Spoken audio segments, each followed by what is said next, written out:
Approval for a COVID-19 vaccine in the United States, with the first shots promised within 24 hours.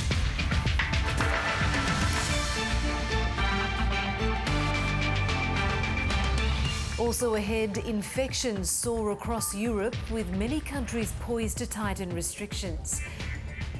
But back home, more borders are coming down in time for Christmas.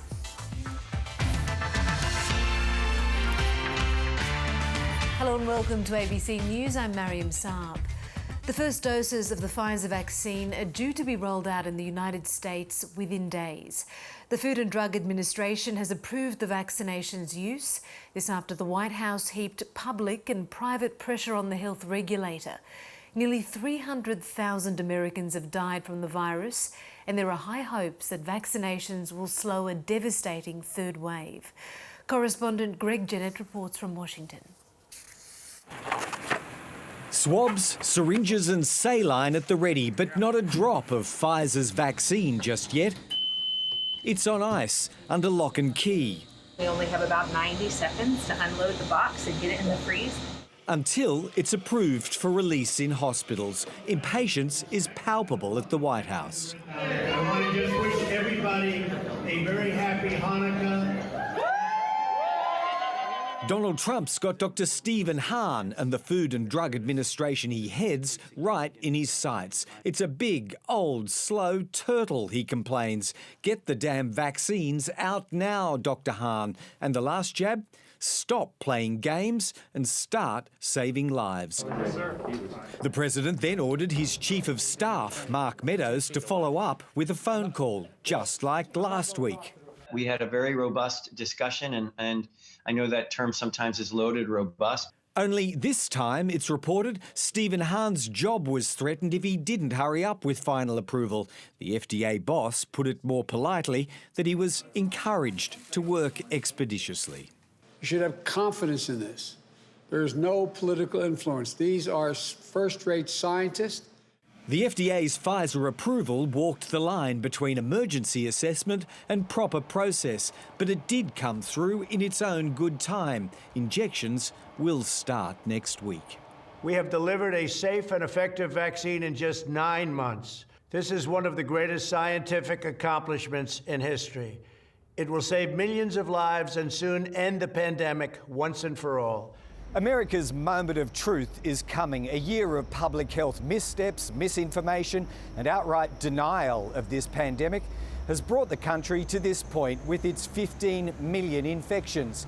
The vaccine and others to follow represent its best shot at success. But even that can't be guaranteed, with public scepticism towards immunisation and a rollout plan requiring the biggest mobilisation of resources outside wartime. There's still much that can go wrong from here. Greg Jennett, ABC News, Washington. For months, Australia has been a country divided into parts as states and territories introduced ad hoc border controls. Now, most of those border barriers have come down, allowing friends and families to reconnect for Christmas. Sisters finally together again.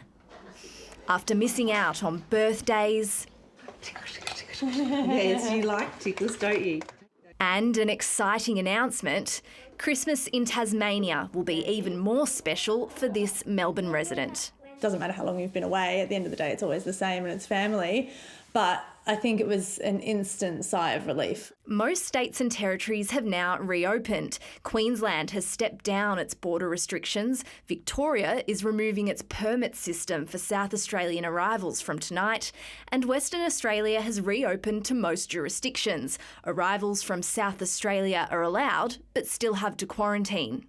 Annalisa is hopeful that measure will be removed soon, so she can be reunited with her husband, who's in WA. When I get home, yes, I won't be able to let him go. Tom Bennett's Christmas will be bittersweet. How are you feeling?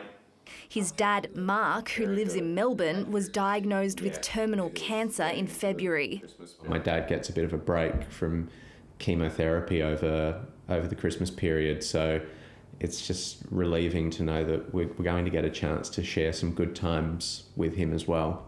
It's been tough, but unlike other parts of the world, our busiest airport is busy again, and Australia returns to a new form of normal. You feel very depressed when the airport was quiet, but now, like, when there's more people and everything, so you feel like, yeah, you're getting back there, you know. You can feel that Christmas is coming. I think we're in a remarkable place, and I'm really struggling to believe, actually. Whilst Australia is now more open than it has been in months, if this year's taught us anything, it's that things change quickly. State leaders and experts alike are warning the Christmas period isn't the time to let our guards down. As people get away from their usual lives, that they continue to think about getting tested if they have any symptoms. It definitely makes us proud of where we've come from and how we've got here, because it's been a hard slog, but worth it. Making Christmas together a reward well earned. Alexandra Alvaro, ABC News.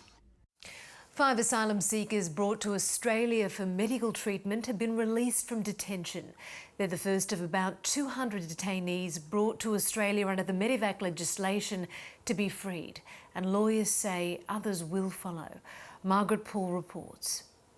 Walking free. Now that is a beautiful sight. After nearly 8 years in detention, Farhad Bandesh's first taste of freedom was his birthday cake. Happy birthday to you. The next day, the smile hasn't worn off. I just reborn again, that's my feeling. The Kurdish asylum seeker is one of about 200 refugees and asylum seekers who were transferred to Australia from Manus Island and Nauru for medical treatment under the short-lived Medevac legislation in 2019. 5 were released this week, days before some of their cases were due to be heard in court. What is my crime? On his first full day of freedom, Farhad Bandesh joined a rally in Melbourne calling for his friends to be released. They deserve to be with you people. They are humans like you. Say it loud, say it clear. Refugees are welcome here. There were about 200 people at a similar rally in Sydney, including refugee advocate Craig Foster, who wants all detainees freed. Farhad yesterday, I hope, is the trigger for every Australian to call on the government to say, just release the other 500 and let's stop these ridiculous arguments. Mostafa Azimitaba has been detained in a hotel in suburban Melbourne for more than a year, waiting for medical treatment. All my life is the size of a room and a narrow corridor. He says his friend Farhad's release does give him hope. When I see their smile, I really got very happy, and I really feel that also there is a way for the rest of refugees here to be free. It means that a gate has opened. It's very clear now that unlawful detention, where the purpose of someone's detention is not being pursued, is unlawful under Australian law. A spokesperson for the Department of Home Affairs says the department doesn't comment on individual cases. Margaret Paul, ABC News, Melbourne. With less than 2 weeks until Christmas, many European countries are poised to tighten restrictions as COVID-19 cases soar on the continent. Germany is headed for another national lockdown with almost 30,000 new infections and 600 deaths over 2 days. France had been due to lift restrictions. The rate of infection is nearly 14,000 a day. England is rolling out mass testing of secondary school children regardless of symptoms after the biggest rise in cases was among 11 to 18-year-olds. The pandemic has left tourism industries across the world on the brink of collapse, but few countries have felt the impact as much as Nepal. Visitors are a vital revenue stream and bring in more than $2 billion a year. Last year, around 2.5 million tourists and mountaineers travelled there, but in 2020 so far, only about 6,000 people have gone to the popular destination. South Asia correspondent James Oaten reports. There's nothing quite like Nepal. This small Himalayan nation has long drawn in tourists from across the world for its marvels, both natural and man-made. But these wonders are much quieter than usual. When COVID-19 started, people like us working in the tourism sector got into trouble. Infection is more prevalent in Nepal now. I don't know when it will open. There is less hope than before. Nepal abruptly cut short its lucrative mountain climbing season in March, followed by an extensive lockdown. The Sang Sherpa is eating through her savings to support her and her teenage daughters, while her colleagues have returned to their home villages to work the fields. The government has not listened to our voices. We have worked through our own struggles. The government does not seem to listen to our problems. Nepal has two distinctive tourist seasons. March through May is popular for mountain climbing. The later months of the year are for trekking. All the entrepreneur and tourism worker, hotelier, transportation, tourism, all looking for the second option for the surviving. The country has recently opened up to international arrivals, but the spread of the pandemic is keeping tourists away. The fragile hospital system has struggled as infections have risen. Long queues routinely form outside Kathmandu's main public hospitals as testing facilities have become overstretched. They did start with a good intention, but unfortunately that's the best thing they could do. During the lockdown period, they did not increase the testing. They did not increase the hospital capacity. And that's causing ripples across the health system. Yes, COVID has killed, let's say, around 1,500, 1,600 people so far, which is very sad. But we have 3-4 times more people dying because of other diseases. I mean, simple diseases like diarrheal diseases kill people. With mass vaccination programs here still a distant hope, many fear tourists won't return in great numbers for at least another year. James Oaten, ABC News. Turning to sport, concussion.